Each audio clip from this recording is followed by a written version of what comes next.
જેમાં દક્ષિણ ગુજરાતના ભાગોમાં અતિ ભારે વરસાદ થવાની શક્યતા છે, દક્ષિણ સૌરાષ્ટ્રના ભાગોમાં અતિ ભારે વરસાદ થવાની શક્યતા છે અને ગુજરાતના અન્ય ભાગોમાં પણ ભારે અતિ ભારે અથવા હળવો વરસાદ થઈ શકે. નમસ્કાર મિત્રો, સ્વાગત છે તમારું ગુજરાત ખબર ચેનલમાં. જાણીતા હવામાન નિષ્ણાત અંબાલાલ પટેલ દ્વારા આગામી દિવસોમાં ભારે વરસાદને લઈને મહત્વની આગાહી કરવામાં આવી છે.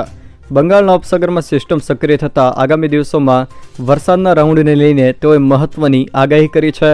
રાજ્યના કેટલાક જિલ્લાઓમાં પૂરની સ્થિતિ સર્જાવાની શક્યતા પણ તેઓના દ્વારા વ્યક્ત કરવામાં આવી છે. સાથે જ અષાઢી બીજના દિવસે થયેલ વીજળીના ચમકારા પરથી પણ આવનારા દિવસોમાં વરસાદને લઈને તેઓએ મહત્વની આગાહી કરી છે. તો આ તમામ માહિતી વિશે વિડીયોમાં આગળ વાત કરીશું, તો છેલ્લે સુધી જોતા રહેજો.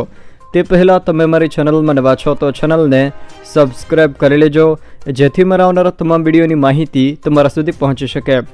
જાણીતા હવામાન નિષ્ણાત અંબાલાલ પટેલ દ્વારા ઉત્તર અને મધ્ય ગુજરાતના અનેક વિસ્તારોમાં આગામી 24 કલાક ભારે વરસાદની આગાહી કરવામાં આવી છે, જ્યારે સૌરાષ્ટ્રના કેટલાક ભાગોમાં પણ વરસાદની આગાહી કરવામાં આવી છે.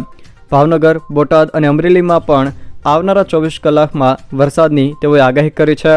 જોકે રાજ્યમાં તારીખ 17થી લઈને 24 જુલાઈ દરમિયાન ભારે વરસાદની શક્યતા તેઓએ વ્યક્ત કરી છે.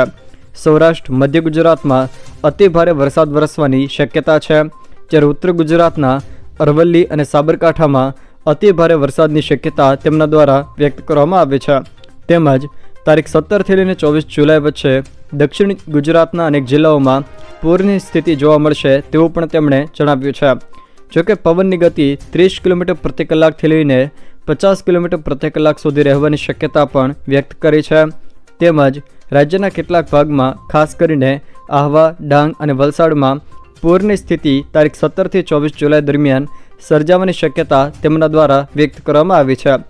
સાથે જ અષાઢી બીજે થયેલી વીજળીના આધારે અંબાલાલ પટેલ દ્વારા ચોમાસાને લઈને મહત્વની આગાહી કરવામાં આવી છે.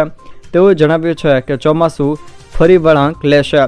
તેઓએ જણાવ્યું હતું કે આકાશમાં વાદળો છે અને અષાઢી બીજે પૂર્વ દિશામાં વીજળી થઈ છે, જેથી હવે વરસાદ થવાની શક્યતાઓ છે. તેઓએ જણાવ્યું હતું કે સૌરાષ્ટ્રના કેટલાક ભાગો તથા દક્ષિણ ગુજરાતના કેટલાક ભાગોમાં પણ વરસાદ થવાની શક્યતાઓ છે. જોકે તારીખ 17 જુલાઈ પછી સારા વરસાદની શક્યતાઓ છે તેવું અંબાલાલ પટેલ દ્વારા જણાવવામાં આવ્યું હતું. જો મિત્રો આ વિડીયો તમને પસંદ આવ્યો હોય તો વિડીયોને લાઇક કરો, તમારા મિત્રો સાથે શેર કરો અને જો તમે મારી ચેનલમાં નવા હોવ તો ચેનલને સબસ્ક્રાઈબ જરૂર કરજો, જેથી મારા આવનારા તમામ વિડીયોની માહિતી તમારા સુધી પહોંચી શકે.